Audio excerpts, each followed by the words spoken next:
तो वही किसी मित्र ने आग्रह किया है कि गुरु गोरखनाथ जी पे कुछ बोलिए। तो भई गोरखनाथ जी के बारे में मेरी जानकारी बहुत कम है। मैंने उनकी कोई किताबें नहीं पढ़ी और अब कई लोग पूछते हैं आपने क्यों नहीं पढ़ी ये चीज़ें? जबकि अध्यात्म में आपका इंटरेस्ट इतना ज़्यादा रहा, तो उसका कारण ये रहा कि यार मैं प्रैक्टिकल चीज़ें ढूँढता था मेरे लिए क्या चीज़ उपयोगी है। तो फ़िलॉसफ़ी में मेरा इंटरेस्ट इसलिए नहीं था कि ये ब्रह्मांड कैसे बना, ईश्वर का स्वरूप क्या है, इस पे आप कितना भी पढ़ लो, संतुष्टि मिलने वाली नहीं है। फिर कुछ और पढ़ो, उसमें कुछ दूसरा व्यू है। तो मैं समझ गया था मैं इस चक्कर में नहीं पड़ूँगा। मैं कैसे बेहतर इंसान बनूँ? अगर मेरे अंदर कोई बड़ी शक्ति है, तो थोड़ा बहुत उसको कैसे एक्सेस करूँ? तो कोई विधि मिले इसकी, कोई तरीका मिले, अ, या चलो प्रेरणा ही मिले, तो वो मेरे काम का रहा। और दूसरी बात कि कई लोगों का पता ही नहीं चला पहले। जैसे गोरखनाथ जी में बहुत सारी चीज़ें हैं जो हमारे काम की हैं, पर मुझे ये पता नहीं था पहले। तो मैंने थोड़ा-थोड़ा रिसर्च की, तो मैं मोटा-मोटा आपको बता देता हूँ। ये उन लोगों के लिए जो जिन्हें जिन्हें कुछ पता नहीं उनके बारे में। और जिनको पता है भई तो आपको तो मेरे से ज़्यादा पता ही होगा। तो पहले मैं इनकी कुछ जो इन्होंने भजन लिखे और कुछ इनके शब्द हैं। शब्द समझ लो छोटी कविताएँ। तो मैं कुछ-कुछ पढ़ देता हूँ जो मुझे बहुत अच्छा लगा। तो एक है उनका, हँसिबा खेलिबा धरिबा ध्यानम अहर्निशि कथिबा ब्रह्म ज्ञानम हँसे खेले न करे मन भंग ते निश्चल सदा नाथ के संग। तो मेरे ख्याल से इसका मीनिंग कुछ-कुछ ऐसा है कि गोरखनाथ जी कहते हैं कि मेरा दोस्त कौन हो सकता है? मेरे साथ कौन चल सकता है जिसमें ये क्वालिटी हो कि वो हँसते हुए, खेलते हुए ध्यान में रहता है। मैं ये नहीं कि संसार से कट गया। तो संसार में रहते हुए, भीड़ में रहते हुए, सब काम करते हुए, हँसते-खेलते हुए वो ध्यान में रहता है। और वो ब्रह्म का ज्ञान मतलब इस अंतर यात्रा के बारे में दिन-रात बात करता है, उसका और कोई टॉपिक नहीं है। जब भी वो बात करेगा, तो इसी बारे में करेगा। ये आध्यात्मिक जो यात्रा है, हँसे खेले न करे मन भंग। अब वो हँस रहा है, खेल रहा है, तो दूसरे लोगों को ये लग सकता है कि ये बस ये सांसारिक चीज़ों में मतलब इतना रस ले रहा है, लेकिन न करे मन भंग। अंदर वो स्थित प्रज्ञ रहता है। मतलब उसका जो मन है, वो विचलित नहीं होता, चाहे वो हँस भी रहा है, खेल भी रहा है। तो ऐसा जो है अ, ते निश्चल सदा नाथ के संग। ऐसा कोई अगर साधक है, तो भई वो मेरा साथी है। तो बहुत गहरी बातें। एक और जगह वो बोलते हैं, थोड़ा बोले, थोड़ा खाई, तिस धरि पवना रहे समाये। गगन मंडल में अनहद बाजे, पिंड पड़े तो सतगुरु लाजे। तो क्या कहना चाहते हैं कि भाई साधना के मार्ग पे चलना है, थोड़ा कम बोलो, फालतू मत बोलो, थोड़ा कम खाओ। क्योंकि ये खाना भी एक वासना है ना, एक तो है कि शरीर जितनी ज़रूरत है शरीर को, वो उतना ही नहीं खाते हम बहुत बार। स्वादिष्ट तो ज़्यादा ही खा देते हैं। थोड़ा बोले, थोड़ा खाई, ये क्वालिटी है कि उसकी। और तब उस तिस घटी पवनारे, पवन मतलब प्राण, वाइटैलिटी। तो उसके बॉडी माइंड में ज़्यादा वाइटैलिटी होगी, ज़्यादा प्राण होगा एक तरीके से, वो ज़्यादा गहरे ध्यान में जा पाएगा, ज़्यादा एनर्जी होगी। और गगन मंडल में अनहद बाजे, जब वो ध्यान करता ही जाएगा, तो अंदर से अनहद नाद सुनाई देगा उसको। तो गगन मंडल बहुत बार इस एरिया को भी बोलते हैं, सिर वाला एरिया, जिसमें अंत में कहते हैं सहस्रार चक्र होता है। तो वहाँ अ, सिर में कोई उसको ये सुनाई देगा, अनहद नाद। और अनहद नाद पे तो वो ध्यान करेगा। पिंड पड़े तो सद्गुरा, पिंड का मतलब शरीर, वो शरीर की वासनाओं में, शरीर की तृष्णाओं में अगर लिप्त हो जाएगा, तो सतगुरु लाजे, मतलब सतगुरु जो है उससे तो दूर ही रहेगा। मतलब सतगुरु का कोई फायदा, वो उसे मिल भी गया पहले, तो वो फायदा नहीं उठा पाएगा, क्योंकि वो शरीर, तो मतलब ये है कि शरीर की वासनाओं में लिप्त मत रहो। अ, एक और, मरो हे जोगी मरो, मरण है मीठा, मरणी मरो, तिस मरणी, गोरख मरि दीठा। तो क्या कह रहे हैं? हे जोगी मरो, जब मृत्यु होगी तो तब तुम्हें आनंद आएगा असली। अब तो किसको, जिसको तुम मैं बोल रहे हो, उसको मार दो। मैं, ईगो, अहंकार, वही तो हमें बाहरी जगत में लिप्त रखता है ना। तो psychologically B free from the world, क्योंकि आप साइकोलॉजिकली दुनिया से अगर फ्री हो जाओगे, तो इसका मतलब आपने उसको मार दिया काफी हद तक। किसको मार दिया? अपनी नेगेटिविटी को मार दिया, नेगेटिव इमोशंस को मार दिया, राग और द्वेष को मार दिया। यही तो ले जाते हैं ना बाहर की तरफ। तो इसलिए वो कहते हैं, कृष्णमूर्ति जी भी कहते हैं ना, डाई टू द पास्ट। जो पीछे मेमोरी, मेमोरी से ईगो जारी, मेमोरी मतलब ईगो का भोजन है। अहंकार, मान लीजिए कि मुझे अपने पे अहंकार हो गया कि मैं ऐसा, मैं वैसा, ये ऐसा और वैसा कहाँ से आ रहा है? पास्ट से, कि मैं बहुत बड़ा आदमी हूँ। भाई तुझे कैसे पता? तो पास्ट की तरफ देखेगा ना। मान लीजिए कि मैं याद भूल जाऊँ पीछे की, अभी 1 मिनट पहले तक की कोई याद नहीं है, तो मेरी परिभाषा खत्म हो जाएगी। मैं खत्म, अहंकार खत्म। पर ये भूल तो हम नहीं सकते, लेकिन ये उससे बड़ी ट्रेनिंग ये है कि वो है पास्ट में जो एक्सपीरियंसेस हुए, उस पर मैं साइकोलॉजिकली डिपेंडेंट नहीं हूँ। तो मैं साइकोलॉजिकली फ्री हूँ अपने पास्ट से। अब पास्ट से आप फ्री हो तो फ्यूचर से भी फ्री हो, क्योंकि कोई विचार आएगा नहीं। इसी मौत की वो बात कर रहे हैं, और कि ऐसे मरो जैसे गोरख मरा, अपने लिए बोल रहे हैं। और जब मैं मरा तो तब मैंने देखा, तब मेरी दृष्टि खुली, जब अहंकार मिट गया। और आप भी ऐसे ही करो। तो आप इंटरनेट पे देखना, उनकी पोएम्स हैं और उनका अर्थ भी है लिखा हुआ, क्योंकि उस जमाने की हिंदी है। ये थे, अब कुछ लोग कहते हैं 11th सेंचुरी, कुछ लोग 14th सेंचुरी तक भी उनको मानते हैं। पर इतना पक्का है कि कबीर साहब से और नानक जी से पहले के हैं, क्योंकि कबीर जी ने भी इनका ज़िक्र किया है कहीं न कहीं, और नानक जी ने भी। इसका मतलब उनसे ये पहले के हैं, और इन दोनों पर इनका कि बहुत असर पड़ा।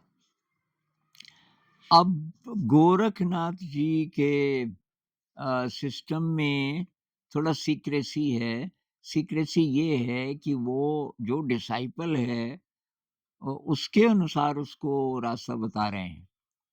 तो बहुत प्रकार की ध्यान विधियाँ, शायद ही कोई विधि हो जो गोरखनाथ जी में आपको ना मिले। ये तंत्र है, मंत्र है, जप है, अ, ध्यान है, जो कंसंट्रेशन संबंधी बहुत सारी चीज़ें, सब आपको मिल जाएगा। और मेरे ख्याल से जानबूझ करके उन्होंने ये नहीं होने दिया कि कोई लिख दे सिस्टमैटिकली कि भाई गोरखनाथ जी ने ये विधियाँ अपनाई थी, या सिखाई थी वगैरह, क्योंकि उनको ये था कि इसका मिसयूज़ होगा। अगर गुरु नहीं है और आपके पास वो आ गया लिखा हुआ, आप उस पे एक्सपेरिमेंट करने लगे और आप की तैयारी नहीं है, पूर्व तैयारी। तो ये गुरु शिष्य परंपरा अ, और वो अभी भी चल रही है। नाथ संप्रदाय एक है और नाथ संप्रदाय को मानने वाले हिमालय वाले एरिया में बहुत ज़्यादा हैं। हमारे भारत में तो हैं ही, नेपाल में बहुत ज़्यादा, ऐसा लगता है कि नेपाल में वो काफ़ी ज़्यादा रहे। आपने सुना होगा ना ये जो गोरखा शब्द है, नेपाली लोगों के लिए अ, गोरखा, ये हमारे फ़ौज में भी एक गोरखा रेजिमेंट है, बहुत ज़्यादा बहादुर अ, जो रेजिमेंट है वो गोरखा रेजिमेंट मानी जाती है। तो गोरखा का मतलब गोरखनाथ जी के डिसाइपल्स, जो गोरखा शब्द है वो आया गोरखनाथ जी से। उन्होंने नेपाल में बहुत ही ज़्यादा काम किया ऐसा लगता है। तो नेपाल में, तिब्बत में भूटान में ये नाथपंथी अभी भी हैं बहुत सारे और ये उनका एक मंदिर है, गोरखनाथ जी का मंदिर है काफ़ी फ़ेमस अ, और वो एक जगह है ना वो गोरखपुर, गोरखपुर, उत्तर प्रदेश में मेरे ख़्याल से। तो गोरखपुर एक ज़िले का भी नाम है और एक शहर का भी नाम है और वहाँ इनका मंदिर है बहुत फ़ेमस और ये यूपी में पड़ता है। तो मकर संक्रांति का मेला लगता है वहाँ 1 महीने का, 14 जनवरी से शुरू होके 1 महीने का और उसमें कि लाखों लोग जो नाथपंथी लोग हैं या जो गोरखनाथ जी के बारे में जानते हैं, उनको मानते हैं, तो वहाँ जाते हैं। अब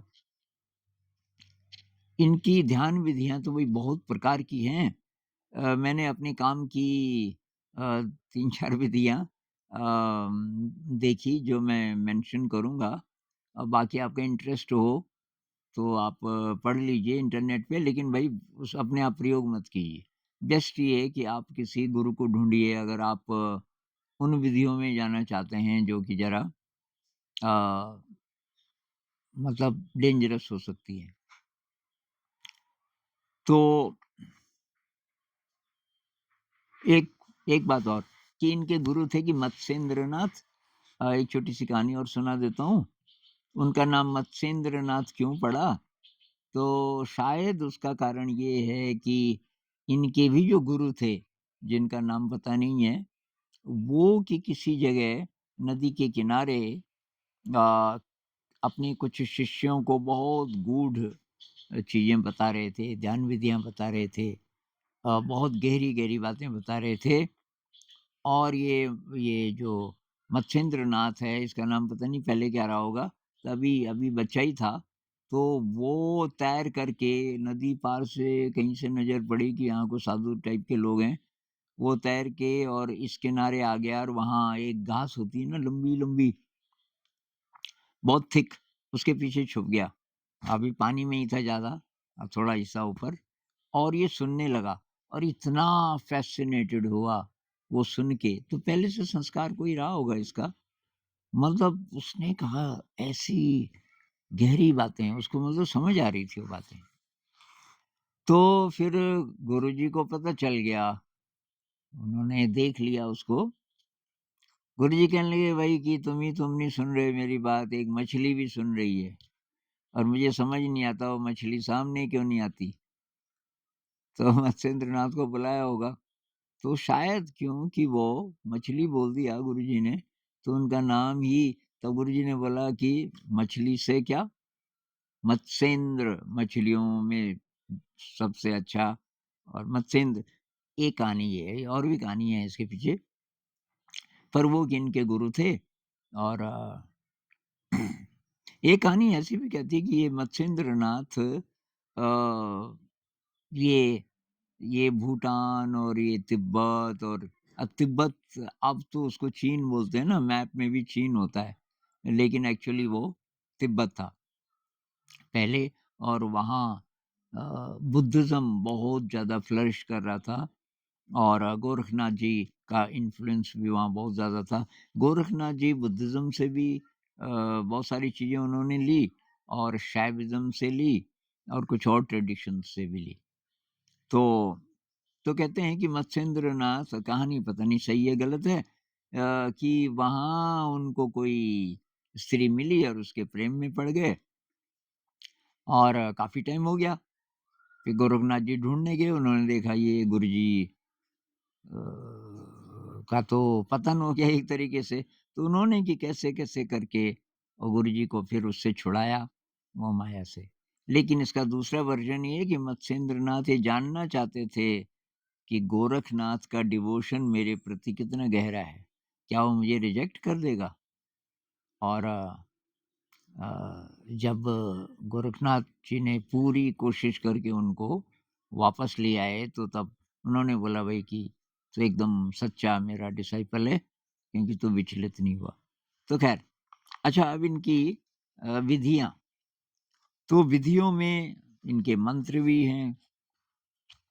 मंत्र में एक सोहम जो आप जानते होंगे, सोहम मंत्र। सोहम, सोहम साँस के साथ बोलना है, सोहम। अभी भी कुछ-कुछ गुरुजी लोग ये सिखाते हैं। मतलब केवल नाथ संप्रदाय में नहीं, और जगह भी मैंने सुना कि सोहम, अ, सोहम, साँस अंदर जा रही है सो, बाहर निकल रही है हम। तो शायद इसका मतलब वो सो अहम, वो मैं हूँ, वो जो अनंत शक्ति है वो मैं ही हूँ। अद्वैत में तो ऐसे ही बोलते हैं ना। अच्छा, ये जो 2 फिलॉसफीज़ मानी जाती है ना मोटी-मोटी, एक द्वैत और एक अद्वैत। द्वैत का मतलब 2 हैं, बनाने वाला और ये जो बना। ये जो ब्रह्मांड है या जितने भी ब्रह्मांड हैं, ये सारा जिसने बनाया वो कोई शक्ति और है, और ये उसने बनाया। तो द्वैत मतलब 2। अद्वैत कहता है कि 2 नहीं है, बनाने वाला अलग नहीं है, ये सारा एक ही है, ये खुद ही बन रहा है। ये सारी एक सुपर इंटेलिजेंट एनर्जी है और वो अपने आप ही बन रहा है। तो ये हुआ अद्वैत। तो गोरखनाथ जी ने कहा कि दोनों फिलॉसफीज़ वैलिड हैं, लेकिन फिलॉसफी से संतुष्ट मत हो जाओ। क्योंकि सत्य क्या है, इसका तो आपको अनुभव लेना पड़ेगा। तो कहते थे, कोई भी फिलॉसफी आप मानते हो चलेगा, लेकिन उसमें झगड़ा मत करो, स्पिरिचुअल प्रैक्टिस आपकी कितनी है, तो वो करो। बहुत प्रैक्टिकल, बहुत प्रैक्टिकल। और ये एकदम ब्रह्मचर्य में, सेलिबेसी में रहना ज़रूरी है, इसको बहुत महत्व देते थे। लेकिन जो गृहस्थ लोग हैं, कहते थे अब आप गृहस्थ में हो, कोई बात नहीं, गृहस्थ भी निभाओ और ये साधना करो। तो मंत्र एक था उनका, और बहुत प्रकार के तंत्र, तांत्रिक विधियाँ, उनका भी उन्होंने उपयोग किया। ये जो कई लोग बात करते हैं ना कुंडलिनी की, कुंडलिनी शक्ति को कैसे जगाएँ, चक्रों के बारे में, अलग-अलग चक्रों को, तो ये सारा भी उनमें आपको मिल जाएगा। और लेकिन भई इन पे अगर कहीं मिल भी जाए आपको लिखा हुआ, अपने आप मत कीजिए इसकी प्रैक्टिस, कोई गुरु ढूँढिए। वैसे मेरी सलाह है, आप ये जो सिंपल मेडिटेशन करें ना, विपस्सना मेडिटेशन, ये बहुत स्लो है लेकिन श्योर है। आपकी प्रगति जितनी भी होगी इस पूरे लाइफ टाइम में, तो कम से कम कोई खतरा नहीं है। और ये जो दूसरी विधियाँ हैं शॉर्टकट, ये तब हैं जब कोई गुरु है सही और आप तैयार हो। आप अगर एकदम तैयार हो। तो कुछ लोग कहते हैं ना कि जे कृष्णमूर्ति तैयार नहीं थे, उनके पिताजी ने तो उनको लिस्ट में रखा हुआ था कि ये बच्चा बचेगा नहीं। और ये लेड बीटर लोगों ने और इनको ऐसी-ऐसी ध्यान विधियाँ सिखाई जो कि शायद डेंजरस थी उनमें से बहुत सारी, और उसका असर शायद हुआ भी उन पे। कृष्णमूर्ति जी ज़िंदगी भर दर्द से तड़पते रहे। बहुत ब्लिस की फीलिंग, लेकिन साथ-साथ बहुत ज़्यादा दर्द की भी। उनकी किताब में पढ़ना आप, कृष्णमूर्तिज़ नोटबुक, उसमें मैंने एक वीडियो बनाया था, वो मैं रिकमेंड करता हूँ, उसमें पर्सनल एक्सपीरियंसेस बताते हैं, एकदम ब्लिस वाले भी। सहज समाधि जिसको कहते हैं, वो दुनिया में ऐसे जीते थे कि वो उस परम सत्ता के टच में भी रहते थे हर समय, लेकिन फिर बहुत ज़्यादा दर्द भी होता था। तो एक कारण ये हो सकता है कि शरीर अभी तैयार नहीं था।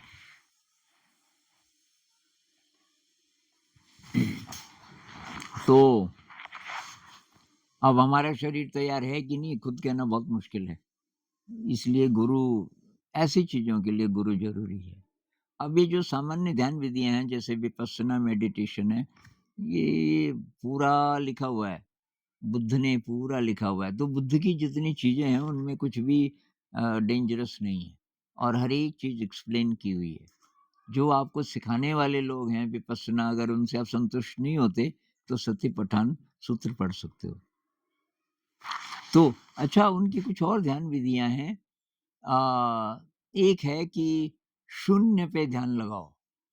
शून्य, कुछ नहीं है, कुछ नहीं है। तो ऐसी कल्पना करो कि कुछ नहीं है और कुछ दिखाई दे रहा है आपको, तो उसके अंदर भी शून्य है, ऐसा भाव करो। एक उनका है आकाश, आकाश पे ध्यान लगाओ। आप आँखें बंद करके भी अगर आपको साफ कल्पना आ रही है कि आकाश है बस और कुछ नहीं, लेकिन आप सचमुच का जो आकाश है, अगर ऐसी कुछ ऊँची जगह पे हो कि आई लेवल पे आपको आकाश दिख रहा है, तो वो भी हो सकता है। अ, तो एक ये भी था। विजुअलाइज़ेशन से संबंधित काफ़ी हैं कि विजुअलाइज़ करो। अ, तो असली बात ये है कि भई काम करना है। जो भी ध्यान विधि अ, आप करते हो, कुछ लोग नाम जप करते हैं, कुछ लोग विपस्सना करते हैं, कुछ कोई और विधियाँ करते हैं। अगर आपको सूट करती है वो विधि, आपने देख लिया कुछ समय, अ, कुछ महीने, कुछ साल, तो अब आगे बढ़ना है, असली बात ये है। और ये जो संत लोग हैं, अब इनकी जीवनी पढ़ के कुछ होने वाला नहीं है। ये जितने हमारे ग्रंथ हैं, इंस्पिरेशन के लिए पढ़ सकते हो थोड़ा बहुत, लेकिन असली बात है कि आप प्रैक्टिस कितनी करते हो, राग द्वेष से कितना फ्री हो रहे हो, आपकी प्रगति हो रही है कि नहीं, कैसे पता चलेगा?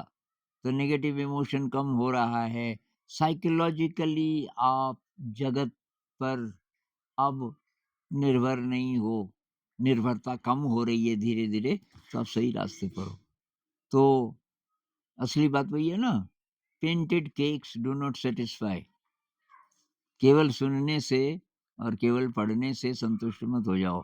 वो वैसे ही है कि नकली केक है। अंदर मान लीजिए गत्ता है, बाहर से बिल्कुल वो पेंट-पूंट करके बिल्कुल केक ही जैसा लग रहा है। तो उससे तो भूख नहीं मिटेगी ना। अ, तो प्रैक्टिस, प्रैक्टिस बहुत ज़रूरी है। नमस्कार।